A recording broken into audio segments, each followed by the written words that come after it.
And it is now my pleasure to invite Matthew Taleghani, who will be telling the story of Mrs. Eva Nathanson.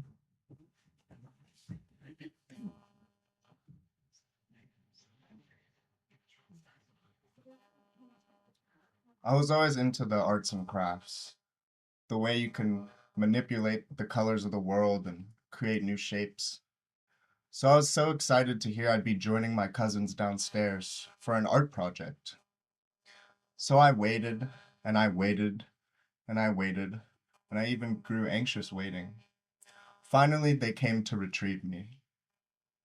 And as they led me downstairs and I turned the corner of the stairwell, it was like the atmosphere of the room completely changed. Everyone was crying and sobbing.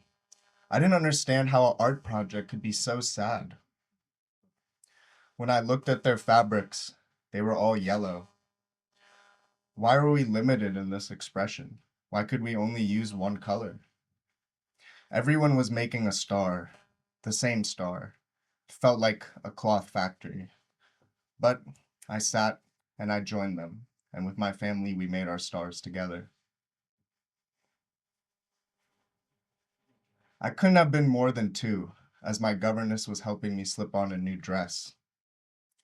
That's when I could feel this vibration in the floorboards, this low rumbling sound, and it got louder and louder and louder.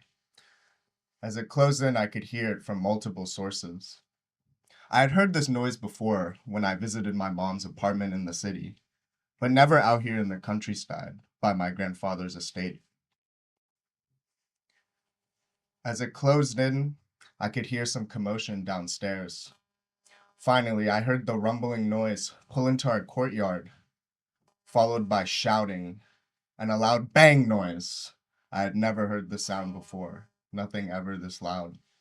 And I could hear my family screaming downstairs.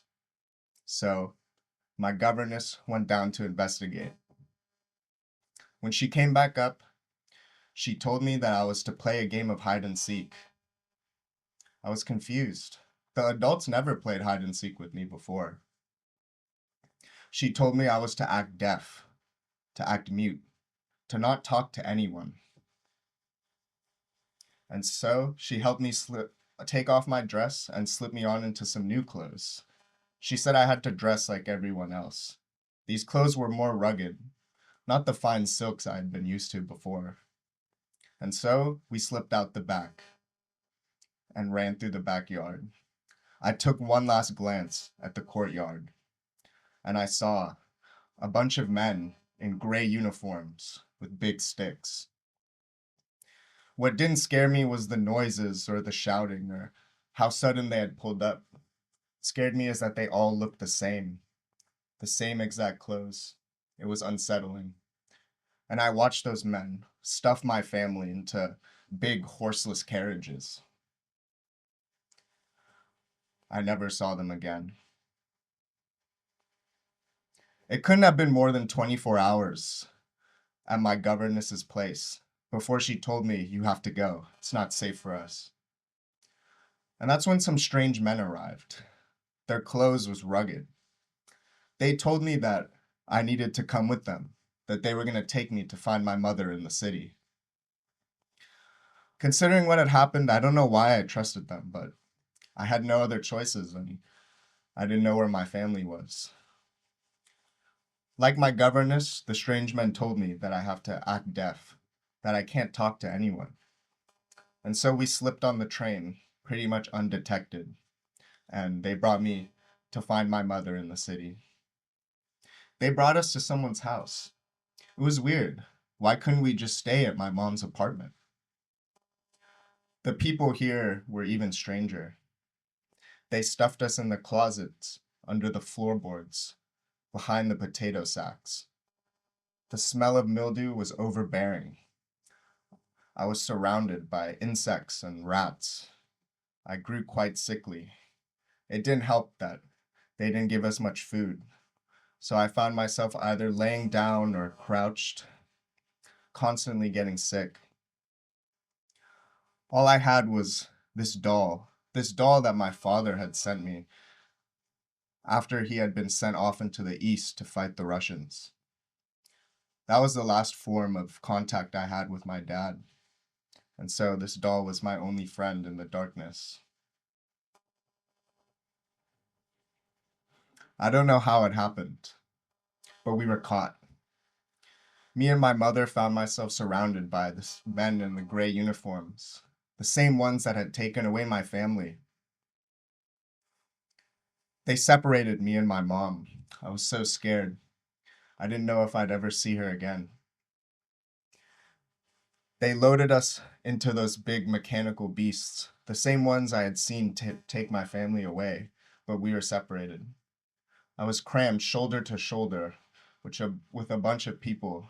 I didn't know who they were or why we were all here together, but a lot of them were quite thin and sickly. And so we rolled off.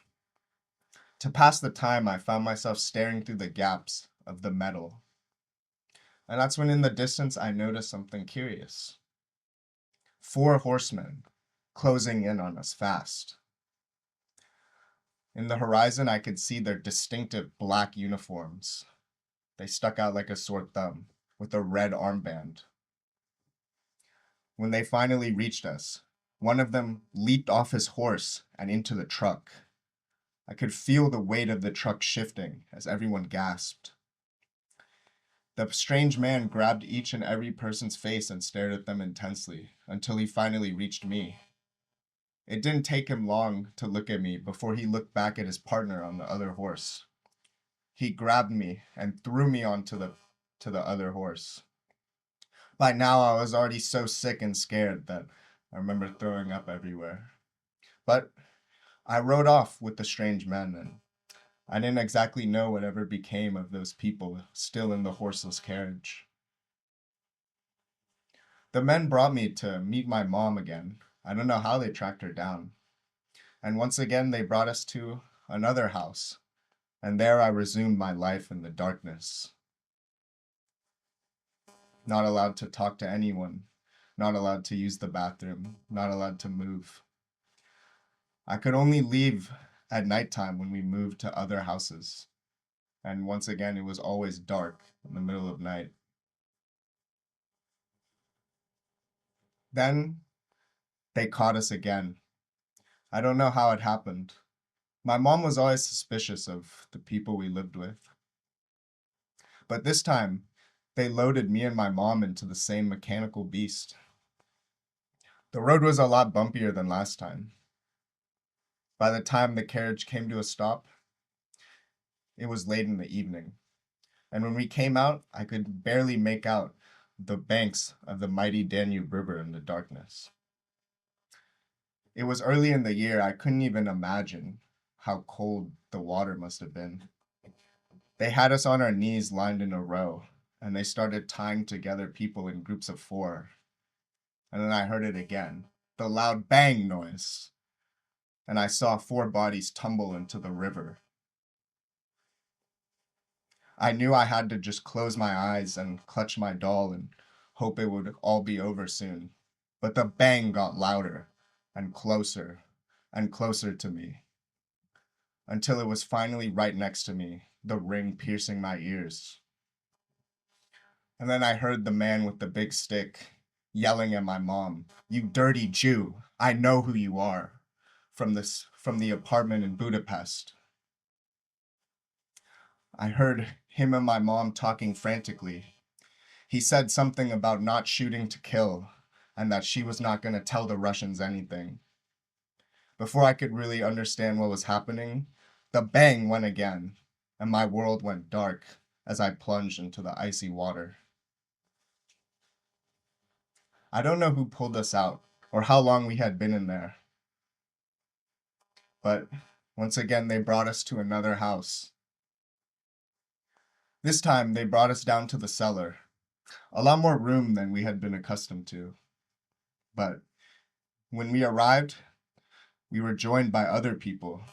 I didn't know why we were all stuck in the cellar together, but I resumed my life in the darkness once more. I thought this cycle would never end, that this is just what life was. Finally, The darkness was pierced by the light. It was so blinding I could barely look as the doorway opened. And in the doorway stood two men in uniforms. By now, I had already had so many interactions with these uniformed men that I was beyond terrified. And me and this little girl huddled in a corner. But I noticed that their uniforms were different from the others. They were like the color of someone's skin. And they approached my mom and they talked to her, and I could see the relief on her face. One of the soldiers looked at me and the little girl in the corner. He saw how scared we were, and so he reached in his pocket and he took out a wrapper. I hadn't opened things like these before, but somehow it was instinctual. And when I opened it, it revealed a chocolate bar. And when I took a bite out of that chocolate bar, it felt like that was the first time I tasted freedom.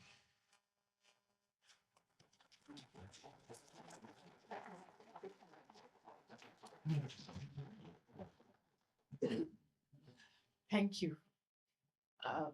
I don't usually cry, but you brought me tears in my eyes. It's a strange thing to hear my own life from somebody else's mouth. Thank you very much. Thank you. I just want you to know that it's really touched me. And being with you the best few weeks and make me feel that you're part of my family now. I have I have spent many years in Hungary after the war, and then in 1956 we escaped. We were 9 months in a DP camp in Austria. In 1957 I came to the United States, and I've been ever since here. I have 2 bachelor's degrees, 2 master's degrees, and an art degree. I am a grandmother, a mother, and I have 2 half sisters. And now I have a stepson. Oh, thank you.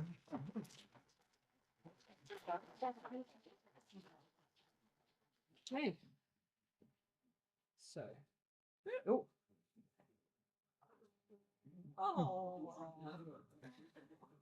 Matthew, you are now officially a Teach the Show LeSaper storyteller. Go out into the world, tell Eva's story everywhere as long as you can. I'm beyond honored.